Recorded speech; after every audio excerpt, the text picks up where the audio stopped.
Bring in our political panel now, and that is Jeff Crouere, Louisiana talk radio host and GOP strategist, and former Biden surrogate and Democrat strategist Kevin Walling. Jeff, Kevin, thank you both for joining us. We appreciate it.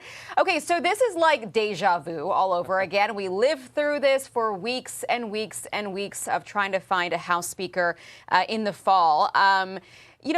Marjorie Taylor Greene, even though she kind of pulled a Matt Gaetz here, she says Republicans have been telling her that privately telling her that they do want a new speaker, that she's not alone in this. Listen to this.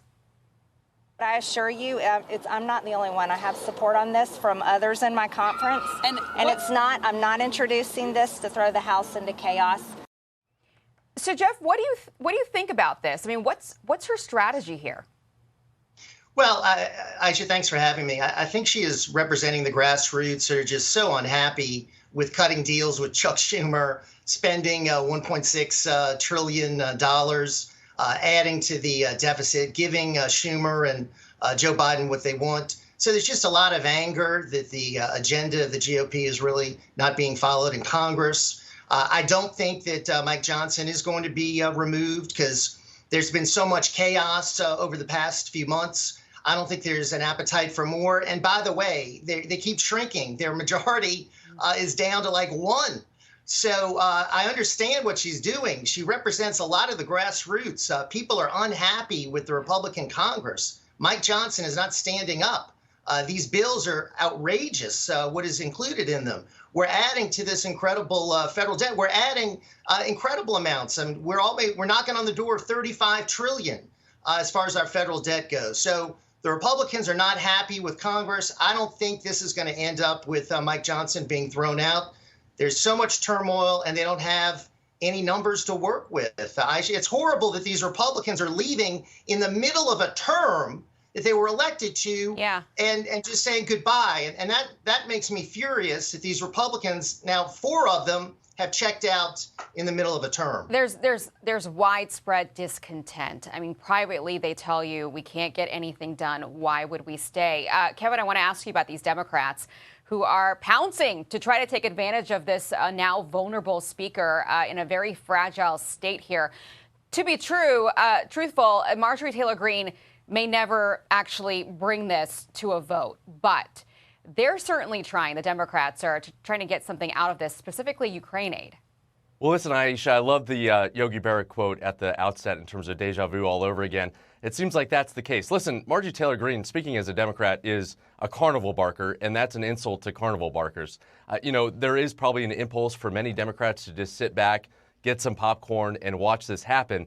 And I want to push back against that. This is not good for this country. We need a functioning Article I branch of government, and I'm hopeful that you will see some Democrats. So do you think that the Democrats regret kicking out Kevin McCarthy then?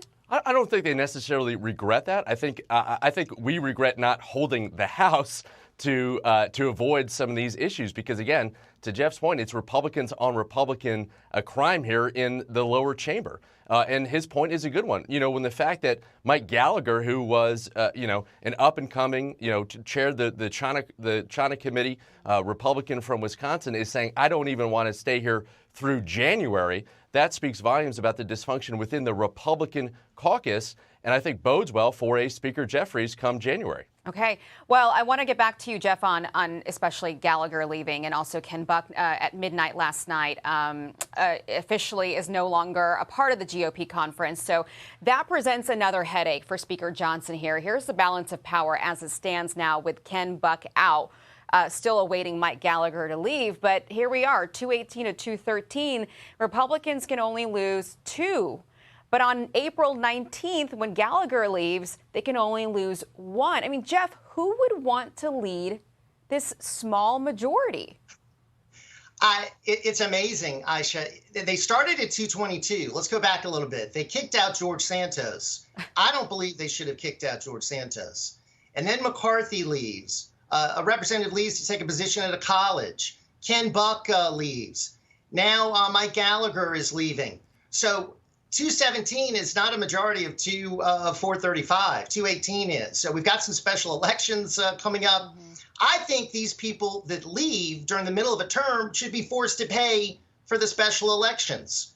Now, Gallagher did it in a way where they're not going to be able to hold a special election in Wisconsin. So that seat's going to remain vacant until the end of the term, and those individuals will not have representation in Congress. That is just atrocious.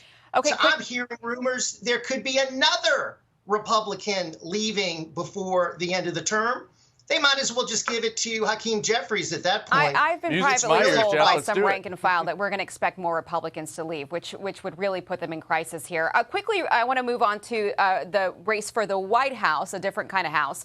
And this new report that came out, the fundraising numbers are out, and former President Trump is trailing President Biden in terms of cash on hand by a lot. Kevin, I'll get to you first, and then Jeff, you can have the last word. Yeah, President Biden's campaign is firing on all cylinders. This should be a wake-up call to Republicans. The enthusiasm that you're seeing among Democratic base supporters, the fact that the president raised $10 million just in the hours alone following the State of the Union should give all the Republicans pause. You know, the president was traveling 6 different battleground states the last 2 weeks, Michigan, Wisconsin, opening those field offices. That's what that early money can do in terms of fueling that field effort. $30 million ad buy to reverse some of the polling that's out there. And we've seen even within our own Fox News polling, Arizona, Pennsylvania, trending towards the president now because of that. Jeff, very quickly, your reaction to that. Well, yeah, I mean, President Trump also has all these legal battles he's going to have to allocate funds toward. The RNC had troubles with Ronna McDaniel. Here's the difference. Biden's policies are so terrible, he's so unpopular, that President Trump doesn't need as much money as the Democrats. He's the most recognized figure in the world. People know him. His record is positive. So that's going to help him get through this. The financial advantage will be to the Democrats. Republicans have the success of the Trump administration versus the Biden administration. They can make that point in this upcoming election, Aisha. He is certainly stronger in the polls as of right now. Jeff Crouere and Kevin Walling, thank you very much for joining us. Have a good Saturday.